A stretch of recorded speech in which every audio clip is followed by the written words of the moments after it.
सबको जय मसीह की। आज 14 अप्रैल में परमेश्वर धन्यवाद देते हैं। बड़ा महत्वपूर्ण दिन है हमारे लिए। ये समय जब यीशु मसीह यरूशलेम में है, बहुत से मौजिज़ा किए, बहुत सी बातें सिखाई, और जब यहाँ तक पहुँचेंगे आज, जबकि यीशु मसीह अपने शिष्यों के साथ ईद फसह का त्यौहार बनाते हैं, उसकी तैयारी करते हैं। पर उससे पहले कि ईद फसह का त्यौहार बनाए, प्रभु यीशु मसीह ने अपने शिष्यों के पास गए और उन सबके पैर धोए, और उनके पैर धो के एक नई वाचा, एक नया हुक्म दिया प्रभु यीशु मसीह। आज दो नई चीजें करी प्रभु यीशु ने। नए हुक्म दिए कि अपने खुदावन से मोहब्बत करो और इसी तरह अपने पड़ोसियों से भी वैसे ही मोहब्बत करो।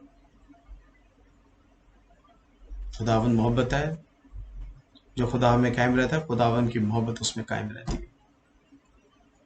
खुदा की जो मोहब्बत हमारे खुदावन यीशु मसीह, हम उसे कौन जुदा कर सकता है। पौलुस चैलेंज करता है परमेश्वर की मोहब्बत जो हमारे को मिली है, पर उस मोहब्बत को आज पहचाने, परमेश्वर के इस प्रेम को पहचाने, उस बड़े गहरे प्रेम को जो उसने हमसे किया। अपने आप को जांचे परखें, क्या प्रेम है ये, उस प्रेम के पीछे क्या क्या कीमत चुकाई गई है। हमें बहुत कुछ सीखना है इससे। आज अपने मनों को इस प्रार्थना में लगा। दूसरी चीज परमेश्वर ने आज करी, जब आज प्रभु भोज, जब प्रभु यीशु मसीह आखिरी बार किया अपने शिष्यों के साथ, कहा कि मेरी देह जो है ये नई वाचा है, मेरी यादगारी में लिया, मेरी ये नई वाचा है, मेरा देह और मेरा बदन जो तुम्हारे लिए टूटा गया, तोड़ा गया। सचमुच बदन टूटना और प्रभु यीशु मसीह की देह जो है वो हमारे लिए नई वाचा को अनंत काल तक की। आज परमेश्वर के उस वायदे को याद करते हैं जो अनंत काल का उसने हमारे साथ किया। उसने कहा मैंने तुम्हें चुना, ना कि तुमने मुझे चुना। अगर विश्वास रखते तो ऐसा आश्वासन आ जाना चाहिए। आज प्रार्थना करें इस तरह से कि उस नई वाचा में क्या हम हिस्सेदार हैं, क्या हमारा मन अंगीकार पश्चाताप वाला है, विश्वास है। आज हम परमेश्वर से दया मांगे, अनुग्रह मांगे, प्रेम मांगे और अपने आप को परमेश्वर की मर्जी में डालें। भजन 116 आज हमें सिखाता है। पहली और दूसरी आयत बताती है, मैं प्रेम रखता हूं इसलिए कि यहोवा ने मेरे गिड़गिड़ाने को सुना है। उसने तो मेरी ओर कान लगाया है, इसलिए मैं जीवन भर उसको पुकारता रहूंगा। 12वीं आयत बताती है, यहोवा ने मेरे जितने उपकार किए हैं उसका बदला मैं उसको क्या दूं। मैं उद्धार का कटोरा उठाकर यहोवा से प्रार्थना करूंगा। मैं यहोवा के लिए अपनी मिन्नतें सभी की दृष्टि में प्रकट रूप से उसकी सारी प्रजा के सामने पूरी करूंगा। यहोवा के भक्तों की मृत्यु उसकी दृष्टि में अनमोल है। हे यहोवा सुन, मैं तो तेरा दास हूं, मैं तेरा दास और तेरी दासी का पुत्र हूं। तूने मेरे बंधन खोल दिए हैं। मैं तुझको धन्यवाद बलि चढ़ाऊंगा और यहोवा से प्रार्थना करूंगा। हे यहोवा के लिए, मैं यहोवा के लिए अपनी मिन्नतें प्रकट में उसकी सारी प्रजा के सामने यहोवा के भवन के आंगनों में, हे यरूशलेम तेरे भीतर पूरी करूंगा। यहाँ की स्तुति करो, यहाँ की स्तुति करो। सचो प्रभु का धन्यवाद देते हैं कि उसकी स्तुति, उसकी महिमा, उसकी प्रशंसा करें, उसको धन्यवाद दें कि परमेश्वर की मिन्नतें करें, परमेश्वर के सामने हमेशा जो उसका उद्धार का कटोरा है उसको याद रखें और प्रार्थना में अपने उद्धार को याद रखें। आइए प्रार्थना करें। धन्यवाद देते हैं परमेश्वर इस सुबह की रोशनी के लिए, दिन का उजाला दिखाया, रात की मीठी नींद दी और इस समय आपके अनुग्रह के सिंहासन के सामने आते हैं। हमारी प्रार्थना को स्वीकार करें, हमारी धन्यवाद की भेंट को स्वीकार करें। प्रभु यीशु मसीह, हम इस लायक नहीं, हम इतने तुच्छ हैं खुदावंद कि हम अपने मुंह से प्रार्थना भी नहीं कर सकते।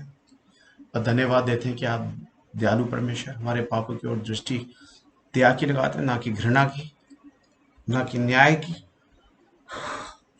परमेश्वर प्रार्थना करते हैं कि हमारे जीवन रोज बरोज पश्चाताप और अंगीकार का बनता है और हमेशा आपकी ओर दृष्टि लगाए रखें, आपकी मनोहरता की ओर।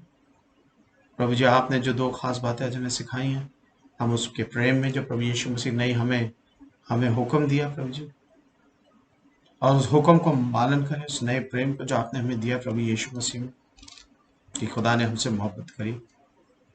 सचमुच खुदा उस मोहब्बत में हम बने रहें और इसी मोहब्बत को, इसी प्रेम को दूसरों के साथ बांटें, ताकि वो भी परमेश्वर से प्रेम करें। एक नई वाचा प्रभु यीशु मसीह जो अनंत काल की आपने दी, कि जब तक सब लोग इस नई वाचा में सहभागी ना होंगे, प्रभु जी पूरी वाचा, नई वाचा पूरी ना होगी, पर ये अनंत काल तक के लिए।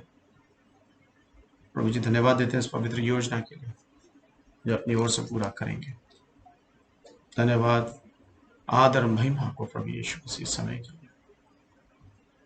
प्रभु यीशु मसीह आशीष में समय दीजिए। आज हम प्रार्थना करते हैं, जब अनुग्रह के सिंहासन अपने घुटने टेक के प्रभु जी आपको अंगीकार करते हैं, पश्चाताप की प्रार्थना मांगते, दयापूर्वक क्षमा करें, उद्धार दें, मनों को दीन अनम के हमारे बीच सारा क्रोध, जितना भी क्रोध, घमंड, छल, कपट, पाप, जितने प्रकार के प्रभु जी सबको दूर कर दें। प्रभु यीशु मसीह हमारे मनों में आपकी आत्मा प्रवेश हो, प्रभु जी आपकी पवित्र आत्मा हमारे बीच सहभागी करें, सामर्थ प्रकट करें, ताकि हम रोज बरोज नए बनते जाएं, रोज बरोज नए प्रभु यीशु मसीह में। धन्यवाद सारे परिवारों, सारे देश में स्वतंत्रता के लिए हम प्रार्थनाएं करते हैं। सारे चर्च जो पश्चाताप कर रहे हैं, पूरे विश्व भर में सब लोग अपने आप को दीन कर रहे हैं। प्रभु यीशु मसीह आपकी उपस्थिति चारे हृदय में आए। प्रभु यीशु मसीह एक एक देश में आए, एक एक जगह में आए, ऐसे देशों जहां आपका नाम नहीं लिया जाता उस देशों में आए। प्रभु यीशु मसीह जो आपसे घृणा करते हैं, जो आपके शत्रु हैं, उनके जुबानों पे आए। प्रभु यीशु की वो पश्चाताप करें। प्रभु यीशु मसीह के दीन हो, जो प्रभु यीशु आपको जानते हैं और आपसे फिर भी बहुत दूर है, प्रभु जी आप उनको अपने निकट बुलाएं, वो दीन और नम्र करें। प्रभु यीशु मसीह, प्रभु यीशु मसीह हम कलीसिया के तमाम बुजुर्गों के लिए, बच्चों के लिए, जवानों के लिए, परिवार के कामकाज के लिए धन्यवाद देते हैं। सबको अच्छी सेहत और तंदुरुस्ती में बनाए रखे प्रभु यीशु मसीह। सबके ऊपर आपका साया बना रहे प्रभु यीशु मसीह। हर कमी घटी को दूर कर दीजिएगा प्रभु यीशु मसीह, ताकि हमारी मर्जी नहीं प्रभु जी आपकी पवित्र इच्छा बनी रहे। दयालु पिता परमेश्वर, हम यही दुआ करते हैं कि हम जितने लोग काम करने जाते हैं आते हैं, उन पर कोई शैतानी अंधकार की ताकतें प्रकट ना हो। जितने परिवार हैं जो यीशु मसीह का नाम लेते हैं, उनको कोई शैतानी ताकतें उनको प्रार्थना करने से ना रोके। सच उनको प्रार्थना में बनाए रखें, अपनी सामर्थ्य में बनाए रखें। हाँ प्रभु यीशु मसीह, हम जानते हैं इस जगह पे जहाँ हम इबादत करें फ्री चर्च में बहुत ही शैतानी हमले हैं। प्रभु यीशु मसीह उन सबसे छुटकारा दें। कलीसिया के अंदर एकता, आपका प्रेम बनाए। सबके मनों से घमंड या छल या कपट या किसी प्रकार के ऐसे लोभ है, हटा दीजिएगा प्रभु एक दूसरे के प्रति। ऊंचा नीचा, बड़ा छोटा, सारे ऐसे तरह के स्वभाव को हटा दीजिए। चलिए पिता परमेश्वर, आपसे क्या मांगे, आप सबके हृदय को जानते हैं और एक एक इच्छाओं को जानते हैं, और सब जब प्रार्थना करते हैं हम जानते हैं प्रभु यीशु मसीह आप जवाब देंगे। हाँ प्रभु, जब कलीसिया दीन होती है तो आपने पवित्र लहू प्रभु जो बातें करता और बताता है यीशु मसीह, धन्यवाद। आप जीवित परमेश्वर हैं, आप जीवित परमेश्वर। धन्यवाद, धन्यवाद खुदावंद, इस पूरे दिन के लिए अगुवाई करें और आपकी पवित्र इच्छा में बने। हमारे उठना बैठना चलना फिरना हर तरीके से आपका आदर में और प्रशंसा योग्य मांगते हमारे उद्धार करता प्रभु यीशु क्रीस्त के नाम से, आमेन। आए हमारे बाप तू जो आसमान पर है, तेरा नाम पाक माना जाए, तेरी बादशाह आए, तेरी मर्जी जैसे आसमान पे पूरी होती है जमीन पर भी हो। हमारे रोज की रोटी आज हमें दे, हमारे कसूरों को माफ कर कि हम भी अपने कसूरवारों को माफ करते। मैं आजमाइश में न पड़ने दे, बल्कि बुराई से बचा, क्योंकि बादशाह, कुदरत और जलाल हमेशा तेरा ही है। आमेन, आमेन। सचमुच बादशाह परमेश्वर की है, लोग परमेश्वर के हैं। जो जो शिक्षाएं मिलती हैं, याद मिलने को मिलती है, बातें आज मिलेंगी। आप इबादत करेंगे, परमेश्वर का वचन पढ़िएगा और सचमुच परमेश्वर से बातचीत करेगा, सचमुच परमेश्वर। आमेन, आमेन।